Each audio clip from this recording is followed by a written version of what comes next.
What up, party people? It's your boy Rodney Perry, and you're tuned into the box seats with comedy and sports meet. The homie Fig is in the building. Nice. Yes, sir. How are you, Mr. Fig? I am doing, man. What's happening, Uncle Rodney? Hey, man, got a great show for you lined up for the day, man. How was the world treating you as you go through this world, man? Man, I can't complain. If I did, I wouldn't be doing nothing but lying. Right. Seem like you got the whole house in order. Well, the inside. I'm still working on the basement and the outside. Hey, man, dude, I commend you, dude. Just taking it all on, man. My kids just got home the other day from college and they brought a bunch of stuff. We got nowhere to put it. Like dirty laundry? Oh, man, I mean, no, they're home from school, so little bitty refrigerators and clothes and, you know, they had a whole life they just brought home. You know, it's crazy. You got to buy a shed. Huh? You got to buy a shed. You know what? That might be a good idea. Shed. I'll keep that in mind. Also, with us today, we called him the principal. He's in the building. How are you, Frank Holder? I'm all right, sir. How you doing this morning? It's great, man. Any hot news going on in the comedy world, man? You got your finger on the pulse, everything. I got a chance to go to the Kevin Hart brunch, Netflix brunch this past weekend. It was crazy. So you should be telling me. Like, well, you tell me what happened. I guess it was a who's who of Hollywood. I guess notably, who wasn't there? Chappelle wasn't there. Rock wasn't there. But those of us that's close to Kevin and stuff like that, you know, Haddish was in the building. Deion Cole, Sherry Shepherd. It was a healthy group of comics. Earthquake was in the building, and the food was great. It was outside, so it was hot as hell, you know. And I was just like I was going to a '70s disco ball. But thank you for telling me after you got back. I appreciate that. Could have told me about it before you got. I could have told you before I went, but then I would have known. What? I didn't decide I was going to go to the very last minute. But let's welcome our cohorts to the show. Talent is in the building. He is talented. Welcome to the show. How are you today, sir? Sound like I'm not as good as y'all. Y'all done named 20 people that was there. I wasn't there. You know what I mean? You should have been there, and that's what matters. Well, you know, I didn't get the invite, so I like to start this show off with a little profanity. With a little profanity? Just a quick fucker.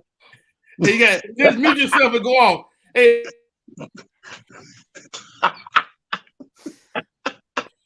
Right. Hey, that's how we got to curse from now. When you mute yourself and you got to go ham in the square. That's a good idea. I like that. I like that. And of course, joining us today, Mike Sean with a healthy dose of sunlight coming in from behind him, giving him the dark skin glow. How are you, Mike Sean? No, I'm good. Are we allowed to do symbols that mean curses? No symbols. Oh, we can't even do that either. You got to go mute. Everybody mute. Everybody mute and get your cuss on. Here we go. Mute. This is my mute. Go ahead. Okay, egg.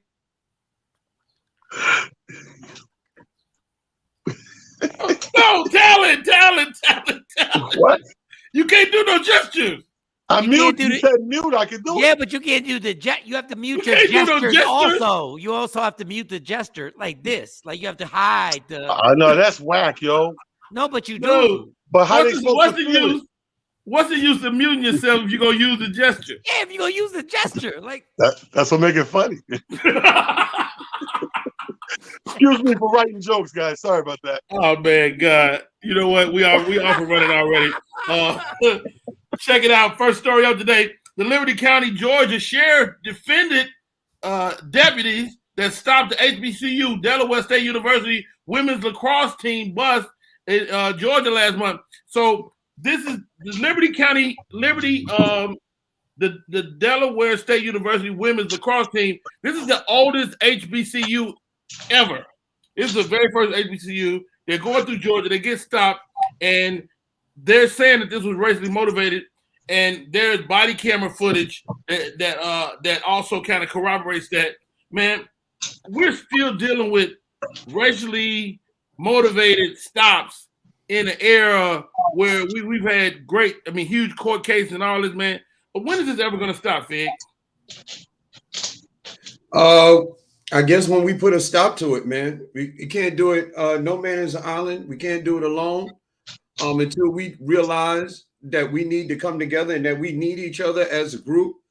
And when something happens to one of us, it happens to all of us. It'll always continue. Wow. What very cynical and much understood. Hey, Right. Hey, Mike Sean, how can any of us have an opinion other than the way Fig broke it down, man? Because we're looking at history and it shows us time and time again, this stuff is never going to end. What's your thoughts, man? I would love to say something uplifting, but it's the facts. It's what America is based on. We live in a country where we don't want to live anywhere else. But my thing is, like, they've proven their point. Like, the facts are the facts. Like, this never stops. When any of us get pulled over by a police officer, we're all worried that this could be the last stop we ever face. Wow. All of us. Yeah. I don't know how else to sugarcoat that reality. There is no way to sugarcoat the talent, man. The bus was stopped. They're supposedly driving improperly, but the body cam footage released from the stop contradicts that claim, man. These are girls, our young girls on this bus, a lacrosse team, mind you. And, we don't even be playing lacrosse. So this is a big deal. But they'll be out on the road doing this, and they can't even navigate the country in Georgia, man. This is sad, right? Well, I mean, let's be real. Mike touched on it, but to be hardcore with it, this is what this nation is built on. I don't think we'll ever see the 100% change. I think we're more woke now, where we'll shine a light on it and kind of try to, for lack of a better expression, racist shaming. We're going to shame people that do that to try to hold them accountable. But this is embedded in how the country was built and formed. So it's like, how do you combat 500 years with this, other than coming with 500 years of that? Wow. Hey, how about this, guys? And I'll do this. We can move on. Do you want to live in a post-racial world? Do you want to live in a world?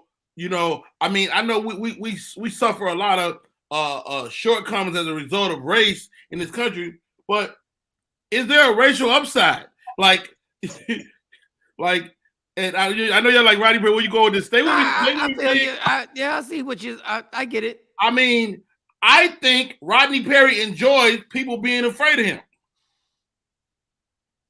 On some level, deep down, I don't know if I want my daughters to bring on a white kid. Like, race matters to me. I mean, and I don't know if I want to live in a world where race doesn't matter. But you know what, Rodney? You'll never know that. So you don't know what that reality is. Wow. So you don't know. None of us know what it's like to be treated equally in every situation. Wow. We've never lived that reality. So it's kind of like, it's crazy for us to actually think it. Just think about this. We're actually asking this question of something we've never experienced. Wow. When a cop looks at us, we've always looked different than everybody else. We even do it amongst our own community. If you mess with a white person, we even joke. You already know there's going to be a different punishment than for doing something to another Hispanic or another black man or woman. That's our reality. It's already been taught to us that doing something disrespectful to a white person is more important than if we do it to somebody of our own culture. Wow, that you just blew my mind, Mike, because you're absolutely right, man. I'm saying I don't know if I want to live in a post-racial world, but I'm as affected as anybody else in the world. Fig, man, I mean, as we really kind of go through this, and this is a lot at the top of the show, but, man, give me your thoughts, man. Do you want to live in a post-racial world? Absolutely, man, because what it alleviates is me having to worry every time my children or grandchildren leave outside of the house, whether they're going to come back. And it also alleviates me having to have that conversation that, if you get stopped by a police officer, you got to do this and you got to do that. You got to keep both hands on the wheel. You got to roll down your windows. You got to turn off your engine. You got to keep the light on. Take your keys. Back in the day when we had the keys in the ignition and it wasn't automatic start, take your keys, throw them on the dashboard, keep your hands on the steering wheel and keep them in plain sight. In nighttime, roll down your windows, front and back. Turn the inside light on so the police officer can see clearly from both sides what is going on inside of the car. This is what you have to do to stay safe as a black person when you're being stopped by the police. It alleviates us having that conversation with our children and worrying about, will they come back if they leave outside of the house? Yeah, I want to live in a post-racial world. Wow, Tyler, you got the final word on this before we move on with the show. The name of the show is Box Seats, with comedy and sports meet. Comedy, sports, and social injustice, right? Yeah, but I don't know, Rodney. I'm kind of tilt your way. Like I don't, and not for the same reason that like people being afraid of me, but for the same reason I use the N-word when I speak sometime, even on stages. I think this is so detrimental to the future. I don't want people to forget the past. And this is the number one argument in the country right now with the critical theory and teaching in the schools. And this is what they're fighting to keep suppressed and not put in the schools because they don't want to talk about it anymore. They don't want to show the next generations what happened, where we're coming from. And I think the only way you can have a better future is to know what the past is. So I use the N-word specifically because I do not want them to forget. Because if we all stop saying the N-word, and I know a lot of people don't agree with me, and it just goes away, and fast forward 10, 20 years, you wipe another chunk of history under the rug that you don't have to be accountable for or answer to or explain to the generations that follow behind us. So I don't know, Rodney. I might tilt on, maybe I don't. Maybe I need a little piece out there so that we never forget. Because if we forget, we're liable to repeat that shit. Hey, they say if you don't know your history, you're destined to repeat it. This is Sharonda Rogers week. Our cohorted partner in crime. We lost her late last week, man, and God bless her and her family as we move forward. The name of the show is Box Seats, where comedy and sports meet. Did y'all see this? The NBA unveiled new trophies. All right. So you got the Eastern Conference MVP, the Western Conference MVP, right? Eastern Conference will be Larry Bird Trophy. The Western Conference will be the Magic Johnson Trophy. I like that. Right? And the Eastern Conference Championship will be named after Bob Cousy, and the Western Conference Championship will be named after Oscar Robinson. I think this is dope, and this is all for the finals, the playoffs. Am I right, Frank? This is all for the playoffs. I like this. They said the most technical fouls will be named after Matt Barnes. I didn't know that. I didn't have that one on my list. I knew they got some new trophies too.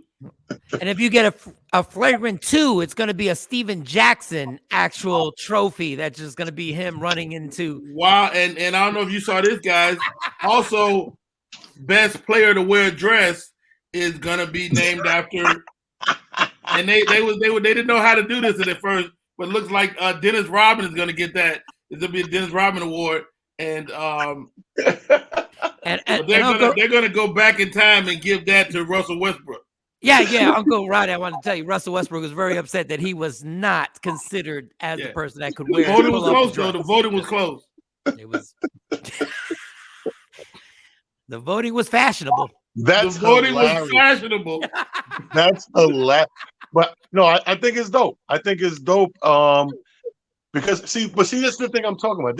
I know we just finished the race thing, but this is what I'm talking about. You see how when there's something they don't want you to forget, you see how they incorporate the past with the present? What? They are masters at this fusion when they want to. Yes. But the thing we don't want Yo, thank you, Talent. Thank you for noticing that a league that is over 70% black, the awards are 50-50. But they're going back, Mike. They're going back. Yes. So you don't forget Cousy, Oscar Robertson, Larry Bird, Magic Johnson, guys that are not playing since the 80s or whatever, early 90s. It's history, but they don't want you to forget that part of history. But talk about some grits and whips. No, that is a problem. And you know what's funny is that JJ Redick was on. Is that me feeding back? I'm sorry. I'm not sure. JJ Redick said the same. He said one thing that none of us, if we would have said it, would have been called. We would have been called racist. He was like, Bob Cousy couldn't dribble with his left hand. So you want me to believe that he should be on the same level as any player? I don't care who it is. Allen Iverson, Kyrie Irving. You're gonna tell me I'm supposed to put him on I'm supposed to get an award for somebody who couldn't do what I do. I get Larry Bird, but when I tell you Taylor's 1,000% right, it's ridiculous. You see this? This is crazy. Hey, some great points, comedian Fig. Your thoughts? You are the Figman X. Give it to me, man. What's your thought? And the thing is that I understand Magic and Larry Bird because they're the ones who breathed life into the NBA and started on the trajectory. But you know, some of those older players, man, like it's like you said, they wasn't as skilled. It's almost like when somebody talks about Bill Russell, I think to myself, you know, did Bill Russell play against the best of the best? Because we still at that time had a segregated league and it was about 8 teams in total. So do you put him on the same level with the Kareems, the Shaqs, you know, the Hakeem Olajuwons and stuff like that? I know he would, for his era, he was dope. He did beat Will Chamberlain on a regular basis. Like he did beat Will Chamberlain on a regular basis. Yeah, and Will Chamberlain was cold. You don't like Bill Russell. You don't like him. You don't like Bill Russell, man. I've never heard nobody blaspheme against Bill Russell. I love Bill Russell, man. I love Bill Russell for everything that he had to go through off the court, and then the fact that he played in Boston made it even worse. But I can't believe this is the great Bill Russell. You went like this. You blasphemed. You said it was only 18. It was. Those are the facts, man. Yeah, and that was back in the day when we had the NBA and the ABA. Okay, here we go, guys. Moving on. The Memphis Grizzlies put hands on the Golden State Warriors. They win by 39 without the great Ja Morant. Whew. The series is 3-2. Was the Golden State Warriors they get that game up to go win at the crib? Well, it's not that they gave it up. Again, kudos to the league. This league is getting really good at doing what they want to do. And come on. This league, I said, yeah. That I think in my heart of heart, and I'm not even mad this time. Sometimes you're mad at this one here. Right. The timing of this one here, I'm actually happy because this was kudos to Ja. They know Ja's out. You know, they know he got, in other words, you got injured or shot in the line of duty if this was the military. And you respect that soldier to a certain higher extent because he did get wounded in the war. You feel what I'm saying? So that, they said, we're going to give it to, they went crazy with it, went ham. And all you got to do with a lot of, in the NBA, 9 times out of 10, you get a huge lead too early and you take the wind out the goddamn stomach. You understand what I'm saying? So kudos to them. They gave that win to Memphis because we all know going back home, that's this hostile environment. They needed that. I think that was good. They make the series look great and make it look like, okay, well, if that happened when Ja get back, ooh, you know what I mean? But what people don't really know is if you really check the numbers, they actually move the ball better without Ja than when Ja's in it. I feel like when the star's in there, you feel like you almost obligated. You have to get them the ball at more times than not. But if you look how this team moves without Ja. Yo, comedian Fig, we talked about scoring points yesterday. 39-point victory that would imply that the Warriors are done in your book, right?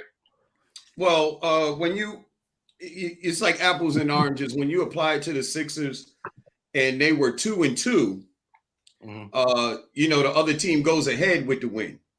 The Warriors were up 3-1, and they're going back home. And like Talon said, you do what you want to do in your home building. When Golden State get back home to their home building tomorrow, you're going to see a different team and a different game.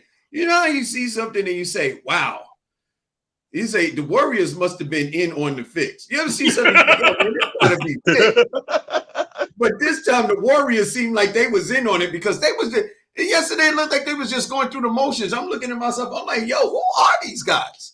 Like I ain't recognize the team. So I think we're gonna see a different team tomorrow. Yeah, wow. Completely. Wow. Hey, talk about a flip flop. Fig believes in big scores sometimes. Mike Sean. Look, I'm just gonna say this, man for man.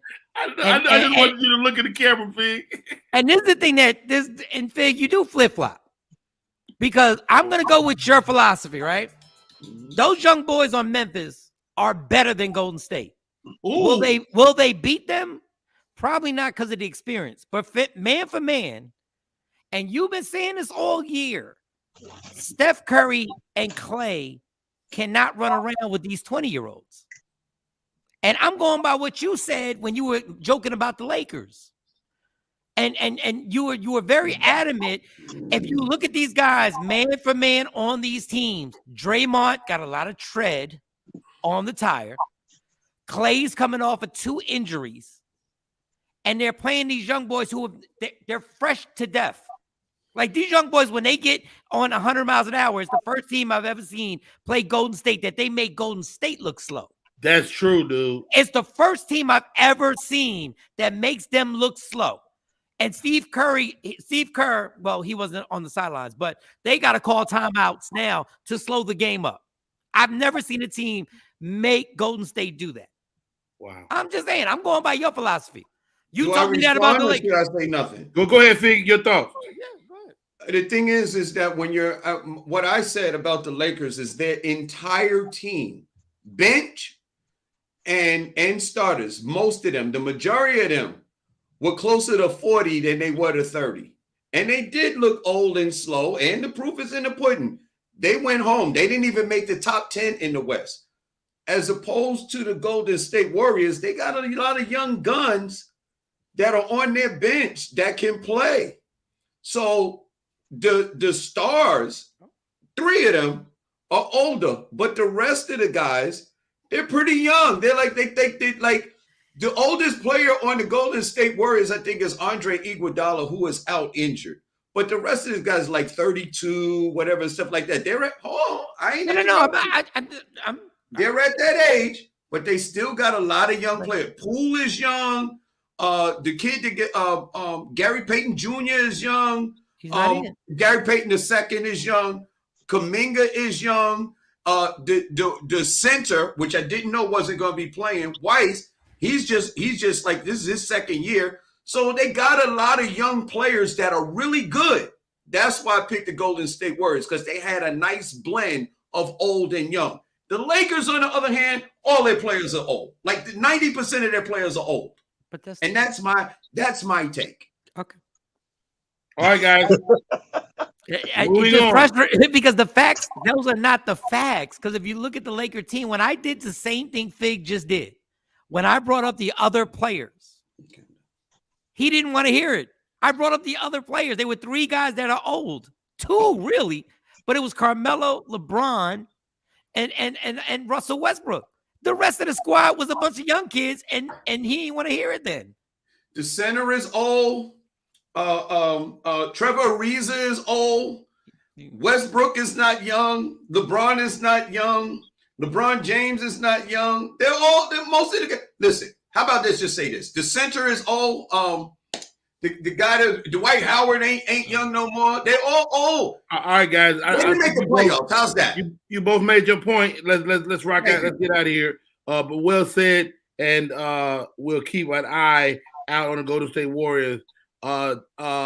was it a fluke that Memphis got that win last night? We'll find out tomorrow. All right, moving on. Milwaukee Bucks stage a late rally. This Celtics Milwaukee series is crazy. I don't know about y'all. I'm watching the game, and I'm like, this is over. I said, I got to listen to Frank Mouth. The Celtics have won this game. It's 3 minutes to play. And I'm like, what happened? Final score 110-107, taking the series to 3-2, headed back to Milwaukee. Does Milwaukee get it done? Yeah, it's over. I can't say it's over anymore because every time I say it's over, it goes the opposite. So I can't say it's over. What I will say is this. If anybody needs to be pissed about not getting an MVP, it's Giannis. If anybody needs to go to a press conference and say, how y'all not going to put votes in for me? Dog, what he's done with his career and the things that he's doing now and the jumpers that he's hitting, the three-pointers that he's hitting, when the announcers are clowning him. The announcers are like, he shouldn't be shooting these three-pointers. And he winds up hitting one of the biggest three-pointers of the season. Like, dog, that's an amazing guy right there. Like, that's the best player in the NBA. In my opinion. Wow, that's huge talent. Is it a wrap? Is Frank gonna be sending me my money? Yo, I was saying the same thing. Like, I gotta hear Frank Mouth with his voice. Yo, let me explain something to you, B. If you watch this game, it's one thing. If you just looked at it in highlight form, it's cool. But if you watched it, yes, yo, Drew Holiday took the ball out of Marcus Smart's hand in the air. Mm-hmm. Like, that was one of the most, at the end of the game, crucial possessions, yo. He in the air. When he grabbed the joint, this is what I love about the game, like, and replay. If replay kills that flopping shit, he went up like this, right? He got all ball, just took it like, but he took it with the strength that made Marcus Smart body bend back. So when he coming down, he went up to the Academy Award full. Like, how y'all missed that? They went right to the replay, bruh. That was you and God in there. That game was probably so dope because, like you, Rodney, I thought it was over. And all of a sudden, I looked up, I was like, oh, they're trying to make it a game, but it stuck at 6-7 points for so long. I was like, they're not getting out of that rut. And all of a sudden, crucial hit, crucial defense, crucial turnover. And next thing you know, we got a game. And it's just a matter of seconds left. I think it's a wrap because when you look the team that's losing and you turn it around and win on their court, the mental momentum on your court the next game, forget about it. Wow, comedian Fig, man. Hey, we could talk about the Boston Celtics all day, but they played some top-notch basketball last night from wire to wire. They got it done on so many levels, man. What's your thoughts, man, moving into the next game? This can't be it for the Boston Celtics. Unfortunately, I believe it is. And I'm going to tell you why. I've been saying on this show forever that role players play better on the road. Stars show up, whether they're on the road or at home. Role players play better at home. Oh, yes, sir. I expect all of Milwaukee's role players, all them guys that come off the bench to step up and put the same, like collectively, put the same points together that we would be getting from Middleton. And then you got Drew Holiday, who stepped up in a big way. Drew Holiday's a star. Giannis is going to be Giannis. As long as you put Bobby Portis in the game, because this dude is like Marcus Smart at home. He's like he's like Steph Curry when he hits a three-pointer. When Bobby Portis hits a basket in Milwaukee, the crowd goes crazy. I just love Milwaukee at home, mainly because I think Giannis is the best player on the court on either team. Can we get the principal in here real quick, man? It's his team. He don't want to come. He don't want to show up. He don't want to show up. I'm here. Frank Holder. I'm here. Look at that face. It is not over for the Boston Celtics. It can't be. Talk to me, Frank. I'll just say this: in this series, everybody's been won in one game. No team has won 2 games in a row. So we'll see what happens. You know what I mean? No matter what court it is. You know, Milwaukee won, and Celtics won. Then Milwaukee won, the Celtics won. Now Milwaukee won. Let's see what happens in It's over, Frank. So you're picking Milwaukee in 7. I'm not picking Milwaukee. So I'm saying Well, right now, technically you are. I know. I'm saying so far, no team has won 2 games in a row. That's all I'm saying. But I am upset. I am pissed. I just want to ask you one question. If you're Jason Tatum, why the hell does Marcus Smart have the ball at the end of the game and I don't have it? That's not the question I would ask. The question I would ask the coaches: why do you continue to let the team shoot 3-pointers consecutively when you're up by 10 and there's a minute and some change left to go instead of trying to drive the lane? That's what I would ask. You know, but you do know that the two crucial plays, Marcus Smart had the ball in his hands. Yeah, because they don't have a point guard and they trust him. They don't have nobody else. Yeah. You know what's not fair? You know what's not fair to Marcus Smart? The game before, Marcus Smart hit the dagger. Yeah, and now we're gonna criticize him. Like, come on, man, you can't have it both ways. Yeah, you can't have it. The game that the Celtics won, Marcus Smart hit the dagger shot. You can yell all you want, but at the end of the day, he had 3. My team won. How about that? He had 3 bad plays in a row. I love Marcus Smart. Big. When we're Knick fans, right? Yes. And Patrick was balling.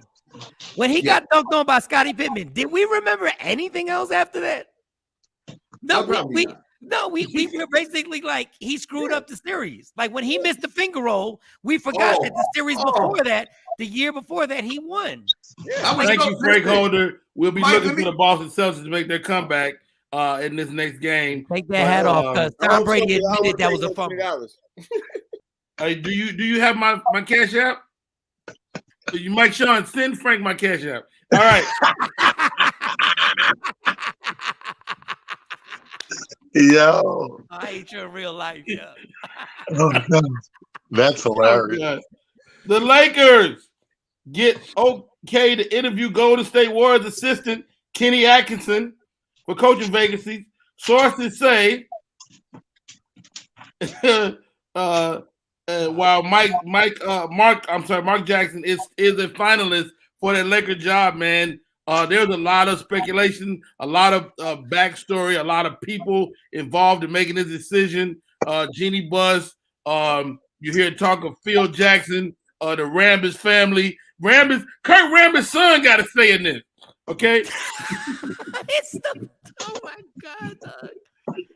It's so many people that got to say in this. Jeannie Buss checked with talent on this last week. Well, I'm gonna tell you what happened. Kurt Rambis' son has a say in this because anybody that's going to get hired that wears glasses, they have to go through the Rambis family. Right, okay. You know, he was the first guy with official glasses playing the center, the NBA. You know what I mean? Even Kareem had goggles. So, because any big hire, if you have some sort of prescription, they bring in the Rambises. So that's your final interview. You got 4 interview levels. Obviously, he's at the top, but the second level, they bring in the Rambises. Everybody knows. I got to ask you, Comedian Fig, as we're breaking this down, man, who's your favorite player to wear glasses in the NBA? It got to be Kareem. Kareem was listen, man. Y'all don't want to hear me. Kareem is arguably probably the greatest player to ever play the game, and if you look at Kareem, every team that Kareem has ever played on has won a championship from high school, to college, and every NBA team that he ever played. Every level, every level he dominated. And even into his late years, before Kareem retired, man, he dominated. He dominated slowly. I mean, of course, he slowed down because everybody. But Kareem was probably the most dominant player to ever play basketball, man. Hey, Fig, I'm gonna give you a little pushback. Who wore it better, Kareem or Amari Stoudemire? Oh, well, you know, Amari Stoudemire got that. That was good. Yeah. Amari Stoudemire got that sexy thing going on, man. Because what? Hold on. Because the way he played the game, man, he made the game beautiful. You know what I mean? Amari he just made the game beautiful. I'm talking about the game, not the person. He said he was lovely. I said beautiful, not He lovely. said sexy. He said sexy. He said sexy. That's not what he was thinking. He was thinking lovely. He was... I like the way Fig started cleaning up and stretching his arms out. You know, I said pause in the beginning. whoa. First of all, I like Fig, ain't nothing like Michael Shaw ad libs. No, Michael Shaw, he came right off of that was good. What? Hey, Mike John, man. Hey, all jokes aside, man. The Lakers are seems like it's really a dysfunctional thing going on over there. Give me the breakdown. What is Mark Jackson gonna end up over there or not, man? What's your thought? all right, Fig, no, I'm just playing. Oh yeah. I cannot respond to anything after he just made love to Amari Stoudemire for this. I can't do it. Some things you can't pause. Some stuff you just can't pause. No, the Lakers are a mess, and I know everybody's gonna have fun with it, but I've never heard that type of rant. Big shocked me. That was different. Speaking of shock, the Brooklyn Nets GM discusses Kyrie Irving's future. He said he was beautiful. Selflessness.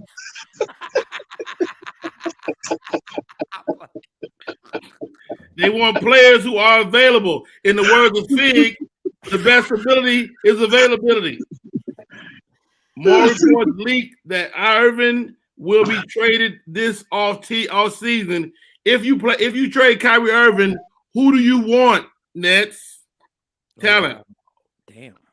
Well, wow. I would try to figure a way to get I don't know why, but my gut is telling me anybody in need of a guard needs to figure out how to get John Wall. That's just been in my spirit and my gut, like in the basketball thought process.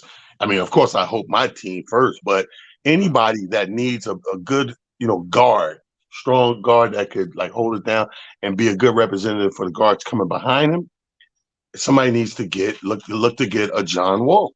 I think that's who could be next and can help them. I can see John Wall with KD. Let me ask you this, Talent. Ain't John Wall gimpy? Like you get rid of one gimpy guy for another gimpy guy? I don't think he's that gimpy. I think you got guys that get hurt and they get these, what do you call these long, like strenuous injuries as opposed to the little knickknacks along the way that you might miss 4 to 6 weeks. Then you might get 1 or 2 months. But then you got these guys that be out for half a season, if not a whole season. But hey, didn't we just do that with KD? We did. Mike Sean. Okay. Trade Kyrie. For who? Man, they're about to do Kyrie on some Colin Kaepernick-ish. Mm-hmm. Like, he's not, the trade value for him doesn't match his actual skill set. But nobody's going to pay him $40 million a year, and we don't know what he's going to do. Like, if something happens within the culture, he might not show up, like in real life. Like, he might not just be like, I'm not playing. Nobody's going to give him $40 million. He has to opt into this contract with Brooklyn, stay there 1 more year, and then see what his trade value is. But I'm telling you, these owners, we're not going to let NBA players run them to death forever.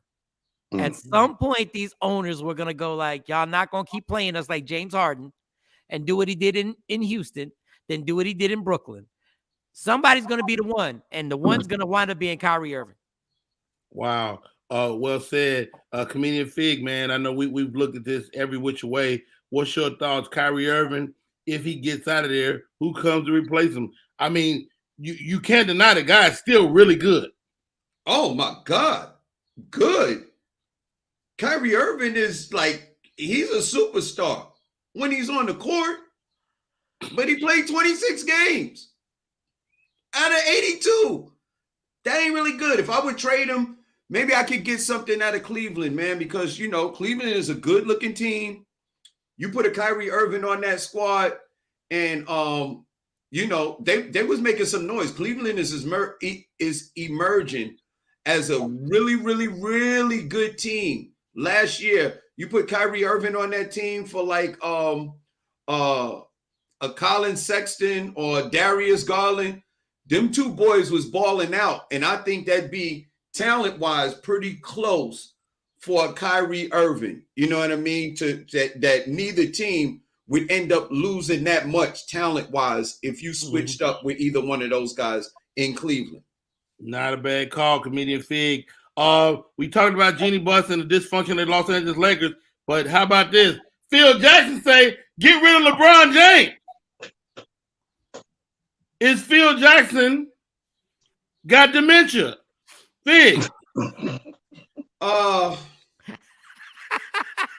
You know what? You got a guy like LeBron James who probably has the most value on your team that you could probably get something back for. And for that reason only is the reason that you would consider something like that. You're not going to get a lot for Russell. You're not going to get a lot for Anthony Davis because he's injury prone. And all the other guys are super old. You ain't got no real trade bait. And they're over the cap. They're top 4 as far as salary. So what are you going to get back? If you want to make your team viable and have a future going forward, who else can you trade? It's business. It's not personal. It's business. It's business. It's not personal. Talent. Your dog seems to want LeBron to stay in the Laker jersey. What's your thoughts? Clearly, you don't speak dog. That's not what he said. That's not what he said. What did he say? He said, right. He said, okay. My bad. But first of all, let's be clear. All the dogs in here are very big NBA fans. Okay. And contrary to how I feel, a couple of my dogs got an argument the other day. They think LeBron's the greatest of all time. Whatever. Point is, I know everybody be themselves. I raise them just like my kids. They be who they want to be. I think there's, validity to the statement. I said this a while ago but understand what Phil don't understand is when he left, and he's supposed to be the Zen master. When he left, that's what Phil brought there and taught them to get the superstar player, and you win. Think about it. Phil, the only time Phil had to deal with some pressure is a little bit of time we had him in New York. Phil went from coaching Mike, championship team, and Pippen and all them, right to the Lakers, who got the 2 best players in the league at the time on the same team again, with Shaq and damn Kobe. So all Phil's coaching prowess has been with that remedy. So you leave, and the Lakers just doing what they're doing, following the little blueprint you left, the little outline, and they went and he got a LeBron and AD, i.e. replica of what they thought their version was of when it was Kobe and Shaq. But it didn't work due to a couple of things, due to chemistry, due to a few injuries along the way. So I think he has validity when he said, you know what? Get rid of him and put some other pieces around AD because, AD's way younger. So they're looking at riding, for lack of a better phrase, the big horse, the big guy, over the horizon instead of LeBron. They know LeBron's on this side of the cliff. AD's still like this. He's still at the pinnacle. Mike Sean, Talon says they're riding the big horse. Yes. Stupid. Are we supposed to say pause, or is Rodney looking for pause? He's looking for pauses. He gets gay every time it comes to me. Rodney's the perverted CSI checking for semen. Mike Sean, all jokes aside, man. Phil Jackson wants to trade LeBron. Talon says they want to ride the big horse. What's your thoughts? Phil Jackson is the biggest hater in the entire universe. And the fact that you have been able to smash Jeannie Buss this long, and you're now going to try and put input on trading LeBron. You're still mad because of what happened to you and Mike in Chicago when after a 3-peat, they disabled the team. And now you want to do that? You want to trade? How do you trade a guy who was who averaged 30 points a game? So you're what you're trying to do, and I really believe this is not conspiracy. I really believe he really wants to tarnish LeBron's legacy because of his affiliation with Jordan. And he's like, Ooh. you're not going to break the scoring record in LA. What I want to do is I want to get you traded to Sacramento or something crazy. And Jeannie Buss might actually listen to him. Phil Jackson has failed at everything that has to do with organizing a team other than coach it. When they put him in dog, he's had 4 coaches in a row that failed. How would you take advice from him on who's going to be traded or who's going to be the next coach? That's just amazing to me. You know, in all seriousness, Phil didn't do very well in New York, but his first choice for coach was Steve Kerr, and the owner of the Knicks said no. In his defense, he wanted Steve Kerr. Steve Kerr went on to win several championships with the Golden State Warriors. So, I mean, it's not like all the decisions he wanted was absolutely bad. I'm not going to, because we both got 2 different stories. The story I got is that Greg Popovich told Steve Kerr, don't take that job and mess with Phil.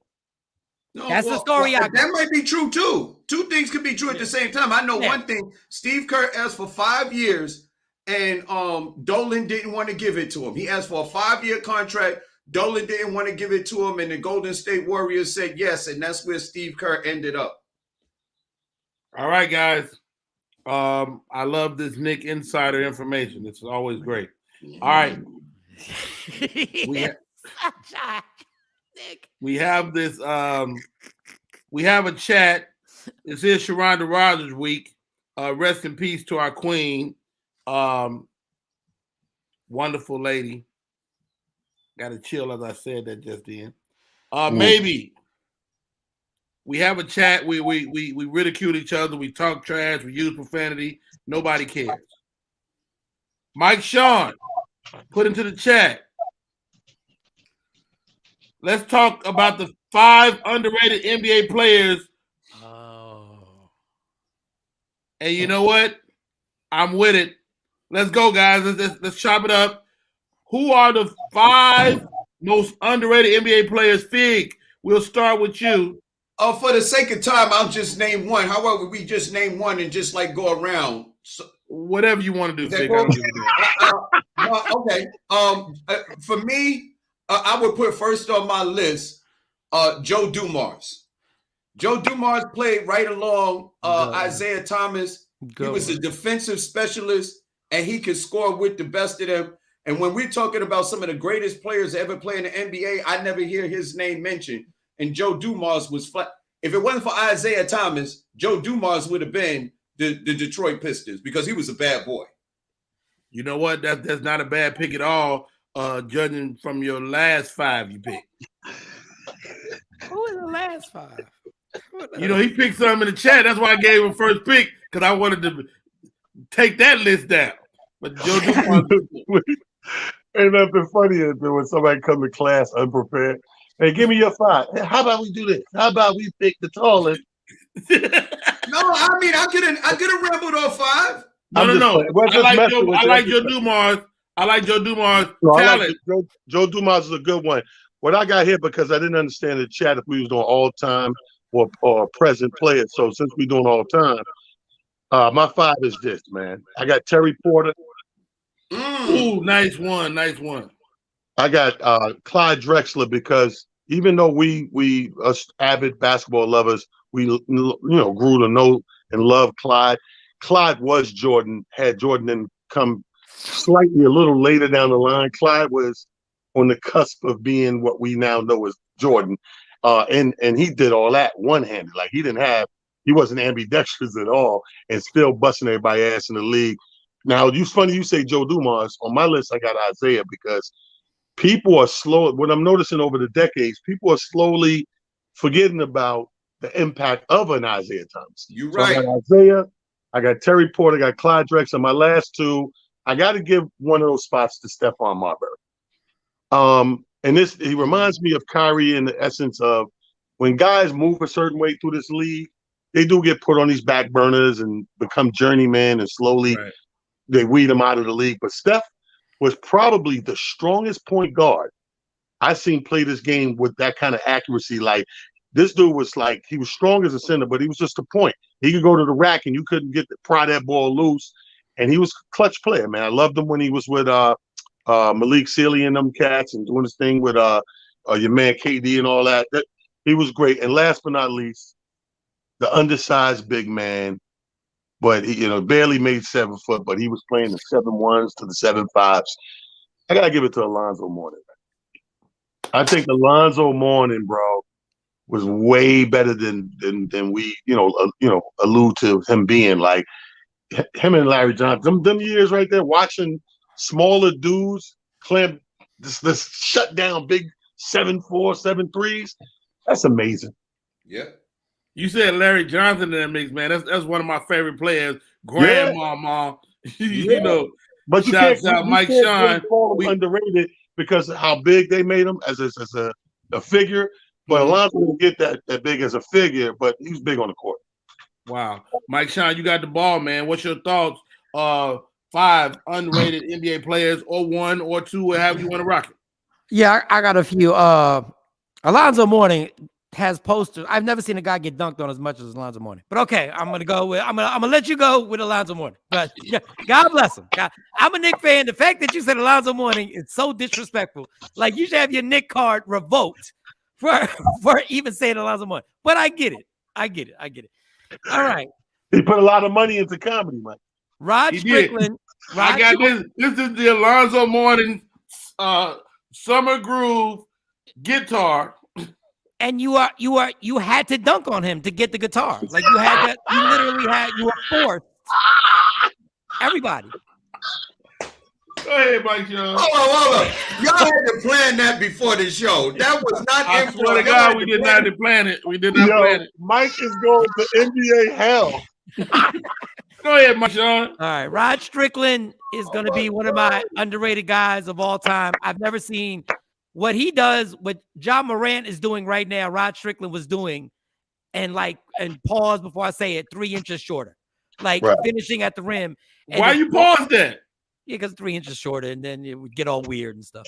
Andrew Toney is another guy who is underrated. George Gervin never gets the love that he should get from doing finger rolls. I'm not going to say pause, from the free throw line. Like, the dude was literally, he decided he was going to score. He was in a shooting. Who was he going against? They were trying to win the scoring championship in the same year. It was him and somebody else. And he literally put up 60 because he felt like it. Yeah. And he didn't win the scoring champ. Frank, do you know who it was that he was going against? No, I was just going to jump in on the conversation. But go ahead. I'm going to let you finish your 5 so I can say my 5. Go ahead. And I will say this. As much as we talk about him, Dr. J literally is underrated. Yes, sir. Because what he did in the ABA would have embarrassed a lot of people in his prime. And what he did in the NBA was past his prime, and he still embarrassed people. Right. Dr. J, to me, is the one dude that I'd have an attitude if I was him right now, and I think he's super underrated. Yeah, I like all y'all. He's Michael Jordan before Michael Jordan. Go ahead, Mr. Frank Holder, a.k.a. the principal. What's your thought? I like all y'all's picks. And since Mike Sean took my Andrew Toney, I'm going to replace him. I'm going to say Terry Cummings. You know, obviously, if anybody who plays NBA, a.k.a. the pastor. He is currently a pastor of a church here in Georgia. Yeah, Terry Cummings was the man. He was Mr. Lockdown defense before lockdown. And Terry Cummings went to my high school too in Chicago. No, he did. Terry Cummings is a great dude. I love Terry Cummings.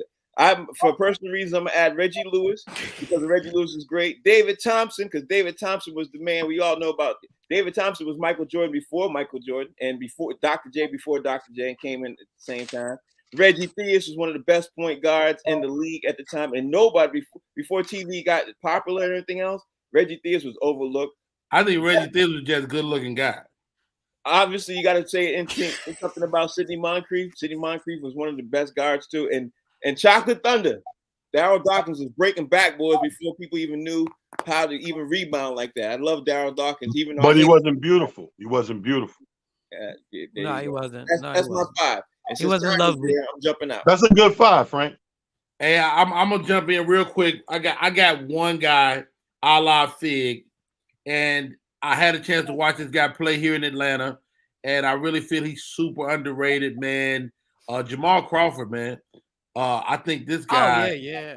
is he had handles. he could go to the hole, he could shoot a jumper, and the NBA just never really messed with him, you know. And it was sad to see. He was 6th man of the year like 4 different times. The guy is a top-notch player, and he is the definition of underrated in my opinion. I just thought a couple since I only did one. I'll throw in Rod Digger, the ball don't lie, Wallace. I know y'all gonna say this because everybody looks. I'm saying this because everybody looks at this dude as just a rebounder and a defensive player, but he played with great players, and I don't think that's why he gets a lot of the credit. And also some of the antics off the court. I got to give it to my man Dennis Rodman. A lot of people don't remember when the year when Scottie Pippen went out and had the back injury late and didn't play. Dennis Rodman took over some of the scoring to go along with Michael Jordan, and people didn't realize that Dennis could score like that. And last but not least, I know people do give him a little credit, but I don't think enough. Reggie Miller, man. If it wasn't for Michael Jordan, Reggie Miller would have a championship, maybe more than one, because he was scary. If you got down to 3 minutes left in the game and Reggie Miller had the ball, tell me the rest of the other team wasn't terrified. Reggie Miller was a terrifying player, man. Scared when he had the ball in his hand because he could knock down a 3 from anywhere. So those are the rest of the guys that I wanted to add to the list. Those are good, and I know Talon gonna laugh, but I'm being for real. We should do, if we're bold enough, do the overrated. Ooh. We should do our top 5 overrated. Because I agree with what Fig said about. Well, I don't agree, but I get why Fig said that about Reggie Miller. But if you take Madison Square Garden out of Reggie Miller's life, he's probably not in the Hall of Fame, in my opinion. If you take the Garden, bad call, Mike Sean. Reggie Miller. This is what I have. Now, Reggie Miller is not the best Miller. Who's the best Miller? Brad Miller? Cheryl Miller. Yeah, man. I mean, Cheryl was a beast, man. Hey, guys, enough of this. We got to get out of here. The name of the show is Box Seats, where comedy and sports meet. He's at Mike Sean Comedy. He's at Comedian Fig. And that young man, Tyler, where are you at? You all over the place. I'm at LeBron, most overrated player. Wait a minute, buddy. I already knew it was coming. I'm at Rodney Perry Live, and you can catch us all at the Human Meal TV. Y'all wrong, man. Man, stop this show, Frank.